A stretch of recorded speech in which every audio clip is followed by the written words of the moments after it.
Hey friends, welcome back to Seed Talk with Lisa and Layne. I am your host, Lisa Mason Ziegler, or I'm your co-host, we'll say, along with Layne Angelo. Hi, Layne. Hi, hello everyone. So Seed Talk is brought to you by thegardenersworkshop.com, where you will find a ton of stuff over there, friends, lots of resources. It is an online education platform as well as our online garden shop. And we're just really happy to bring to you this new podcast, Seed Talk, that was the brainchild here of Layne, our seed manager. So Layne, good job. And so what are we doing today? All right, so today we have a special episode of Seed Talk. So every other Thursday, we're going to have our regular full-length episodes. And on the Thursdays in between, we are going to have special episodes, which I am calling Seed Talk Express. And Seed Talk Express episodes are going to be shorter episodes that allow us to focus on just a single topic or question, or maybe there's a flower variety we want to spotlight or a tool, or maybe it's just a timely tip. So today's episode is going to be a tip, and we are going to be talking about bed preparation in fall for very early spring. So a lot of our episodes up to this point have been all about cool flowers. If you want to know more about cool season hardy annuals, go back and listen to some of those. Particularly episode 1 talks a lot about the timing of what you should plant when. But in general, the two main planting times for cool flowers are fall and very early spring. But if you are planning on planting some or all of your cool flowers in very early spring, it is really important that you prepare your beds now, right, Lisa, in fall. Yes, so very, very true. And Layne, this is something that it's a struggle, even for me. We are just getting ready to make our very early spring planting beds. But you have to prepare those beds now because the window in very early spring is actually 6 to 8 weeks before your last spring frost. So for us here, where our last frost is typically mid-April, that means like mid-February. That's always our target. Like Valentine's Day is what we're thinking. Well, here where I am in southeastern Virginia, I mean, our soil is usually so wet at that time, coming through winter with snow and ice. It is not uncommon to still have some snow at that point in time. And you really cannot get out and work the soil. So what we've learned through the years is preparing that bed in the fall.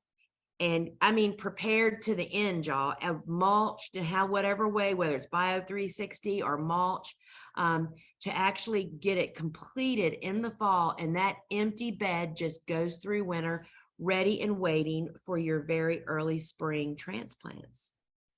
Yes. You don't want to be working soil that's wet, which a lot of times it is at that time of year, 6 to 8 weeks before your last spring frost. That can lead to compaction that makes it difficult for air, water, or your plant roots to penetrate. And the damage to the soil structure can really last for a long time and be difficult to repair. And can you just walk through how you would prepare a bed, Lisa? Are you working in compost and fertilizer? Yes, so we are literally following the very same steps that we follow when we prepare all of our beds, meaning we will put down up to 2 to 4 inches of compost, and that can either be left on the surface or incorporated. It depends on what style of gardening you're doing, no-till or low-till. We do low-till. So we put down the compost, then we till very shallowly. Then we make our beds and then put Bio 360, which is the biodegradable film with the black side up. The film comes with each side has a different colors, black on one side and light gray on the other. In the middle of summer, when it's really hot outside, when we make a bed, we'd make the gray side up to cool the surface temperature. But during winter, you get a smidge of benefit from having the black side up because, I mean, it's not going to raise your soil 10 degrees, but it is going to help a little bit. So we put in the fertilizer, we put in compost, we incorporate that all together, then we make and shape our beds, put down the Bio 360, and that's pretty much that bed literally will sit there all through winter.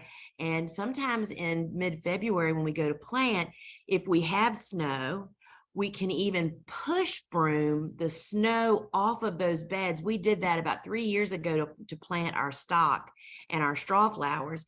We literally just waited till the sunny afternoon, which kind of loosened it up a little bit, and we just literally pushed it off and planted, and the bed was ready and waiting. We didn't do anything but poke our plants in the ground. It's pretty awesome. You're pretty happy with yourself in very early spring when you do this in the fall. Oh, yes. All right, so that was our tip for today. So make sure to join us every Thursday for a Seed Talk or a Seed Talk Express. And if you haven't already and you would like to, please leave us a review or a rating, or if you're watching over on YouTube, a like. We really appreciate it. And tell your friends. Please spread the word about our new podcast. Yes. And so, friends, again, you can learn more about the Gardener's Workshop and all the work that we're doing, and you can touch base with us over at thegardenersworkshop.com. Thank you, Layne. Thank you. Bye, everybody. Ciao.